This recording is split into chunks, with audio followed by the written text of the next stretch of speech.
Standing tall, a leader's resolve, the sun was just beginning to dip below the horizon, casting a golden glow across the vast expanse of the White House lawn. Standing tall, his arms crossed, an air of determination etched on his face, Richard Wellington gazed out at the symbol of power and authority that had defined his life for decades. The White House, with its imposing architecture and storied history, was more than just a building to him. It was a culmination of years of hard work, sacrifice, and, above all, resolve. He had arrived at this point not by accident, but by unwavering dedication to his vision for the future of the nation. Richard had been born in a small town, far removed from the corridors of power. His parents were simple folk, hard-working and humble, who instilled in him a sense of duty and an understanding of the value of perseverance. They had always believed that anyone, regardless of their background, could rise to greatness if they were willing to put in the effort. And so, from a young age, Richard carried that belief with him. He excelled in school not because of natural genius, but because of his relentless work ethic. While others spent their time socializing or playing, Richard could often be found with his nose buried in books, learning not only about the world, but also about the kinds of leaders who shaped it. His journey to the White House was not a linear one. It was filled with struggles, setbacks, and moments when it seemed as if all hope was lost. His first campaign for Congress had ended in defeat, and there were times when Richard questioned whether he had what it took to be a leader. But each time he stumbled, he got back up.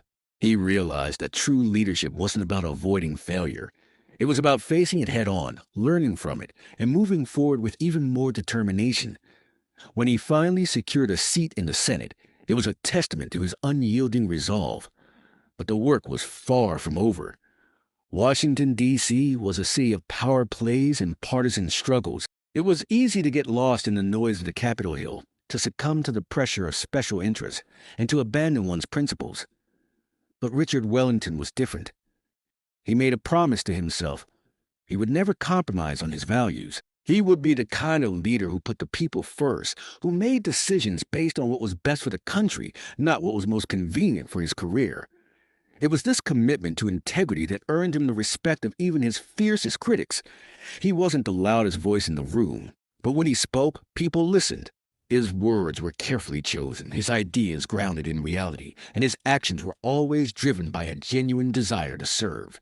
But it wasn't just his political acumen that made him a standout. It was his ability to connect with people, to make them feel seen and heard, no matter their background or status. When Richard finally decided to run for president, it was a decision that shocked many. After all, he had already reached the upper echelons of power in the Senate. Why risk it all for the presidency? But Richard understood something that few others did. Leadership was not about the title. It was about the opportunity to make a lasting difference. He wanted to be the president who could steer the nation through its most challenging times, who could unite a deeply divided country, and who could set an example for future generations of leaders. The campaign was grueling, filled with long nights, difficult speeches, and a seemingly endless barrage of attacks from his opponents. But Richard remained calm under pressure, always focused on the bigger picture. He didn't engage in petty mudslinging or get bogged down in the trivialities of politics. Instead, he kept his eye on the prize, the future of the country, and reminded his supporters that the work they were doing wasn't just about electing a president, it was about changing the direction of the nation. Victory, when it came, was sweet, but Richard knew it was just the beginning. The real work, the hard work, lay ahead. As he stood before the White House, preparing for the monumental task of taking office, he couldn't help but reflect on how far he had come. From a small town to the most powerful office in the world, his journey had been anything but easy.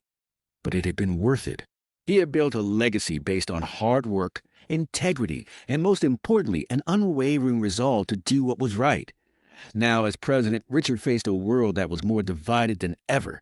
The nation was grappling with economic uncertainty, social unrest, and an increasingly polarized political climate.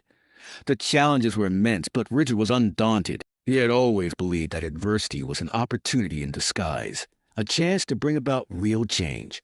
And he was determined to do just that. He knew that his presidency would not be defined by the political battles he fought, but by the lasting impact he made on the lives of the American people. With a deep breath, Richard turned his gaze from the horizon back to the White House. The building loomed large, a symbol of the weight of the responsibility he was about to take on. But instead of feeling overwhelmed, he felt a sense of calm. He was ready. He had spent a lifetime preparing for this moment, and he would approach it with the same determination and resolve that had brought him this far. As he stepped forward, the weight of history seemed to fall upon his shoulders, but Richard Wellington was no stranger to pressure. He had been standing tall for years, and now as the leader of the free world, he would continue to do so, facing whatever challenges came his way with courage, integrity, and an unwavering commitment to his vision for a better future. The path ahead would not be easy, but Richard knew that as long as he stood tall with resolve, there was no challenge too great to overcome.